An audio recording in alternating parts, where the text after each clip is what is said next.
Assalamualaikum warahmatullahi wabarakatuh. Saya Bayu Dwi Putra dengan NPM 2022-4370 izin mempresentasikan peran OJK dalam stabilitas keuangan nasional. Berikutnya saya membacakan pengantar terlebih dahulu. Stabilitas keuangan nasional merupakan kondisi di mana sistem keuangan suatu negara mampu berfungsi secara efisien dan efektif, serta tahan terhadap guncangan, baik yang berasal dari dalam maupun luar negeri. Sistem keuangan yang stabil akan mendorong pertumbuhan ekonomi yang berkelanjutan, sedangkan sistem keuangan yang tidak stabil dapat memicu krisis ekonomi.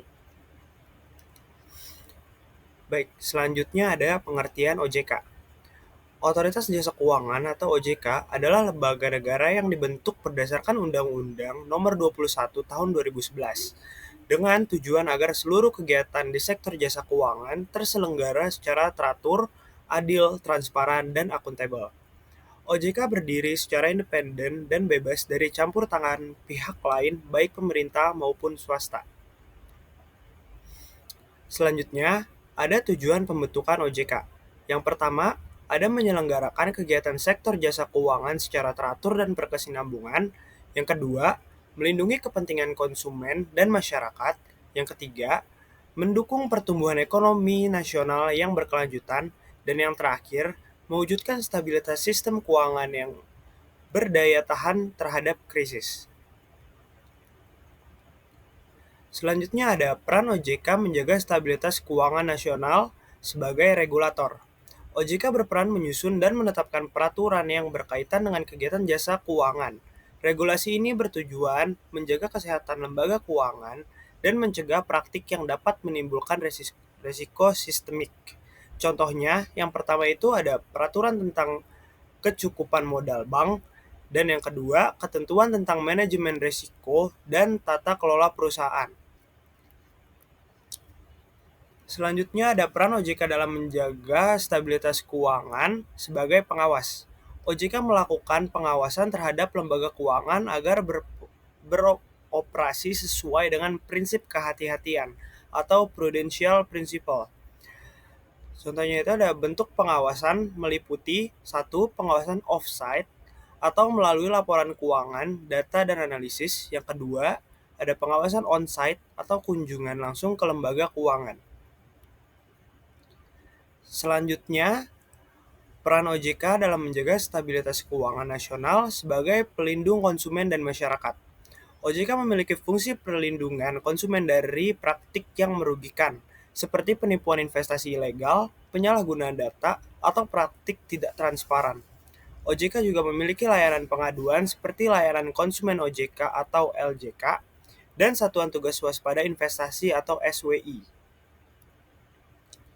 Selanjutnya, peran OJK dalam menjaga stabilitas keuangan nasional sebagai koordinator stabilitas sistem keuangan. OJK merupakan bagian dari Komite Stabilitas Sistem Keuangan atau KSSK bersama Bank Indonesia, Kementerian Keuangan, dan Lembaga Penjamin Simpanan atau LPS. Fungsi OJK dalam KSSK antara lain, yang pertama, mendeteksi dini potensi krisis keuangan. Yang kedua, melakukan koordinasi kebijakan untuk menjaga stabilitas keuangan. Yang ketiga, mengambil langkah penanganan bila ada lembaga keuangan yang bermasalah.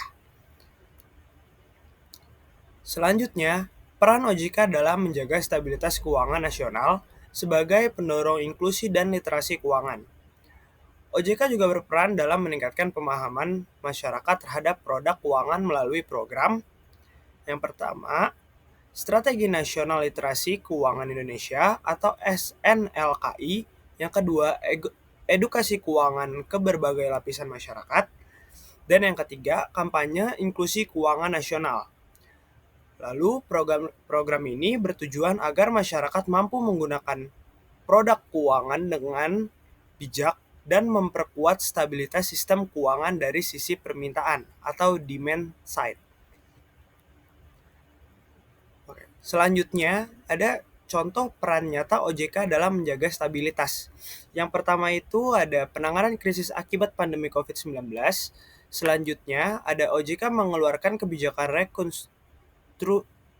restrukturisasi kredit untuk menjaga likuiditas perbankan dan mencegah gagal bayar masif. Yang ketiga, pencegahan investasi bodong. Yang keempat, melalui Satgas Waspada Investasi, OJK menutup dan menindak ratusan entitas investasi ilegal yang berpotensi merugikan masyarakat. Selanjutnya, digitalisasi keuangan aman. Dan yang terakhir, OJK mengatur dan mengawasi perusahaan fintech lending atau P2P lending untuk mencegah penyalahgunaan data dan praktik penagihan tidak beretika. Baik, selanjutnya tantangan OJK dalam menjaga stabilitas keuangan. Yang pertama itu ada meningkatnya kompleksitas produk dan inovasi keuangan digital. Yang kedua ada risiko cyber atau cyber risk terhadap lembaga keuangan digital. Yang ketiga ada tingkat literasi keuangan masyarakat yang masih rendah. Yang keempat ada ketergantungan ekonomi terhadap kondisi global. Dan yang terakhir, potensi risiko sistemik dari lembaga keuangan besar atau too big fail.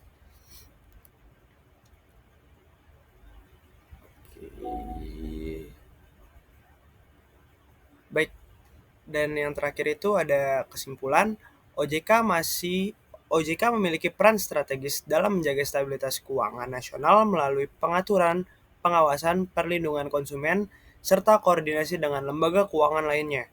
Keberadaan OJK membuat sistem keuangan Indonesia menjadi lebih sehat, transparan, dan tahan terhadap krisis, sehingga dapat mendorong pertumbuhan ekonomi nasional yang berkelanjutan. Baik, sekian presentasi dari saya. Kurang lebihnya mohon maaf. Wassalamualaikum warahmatullahi wabarakatuh.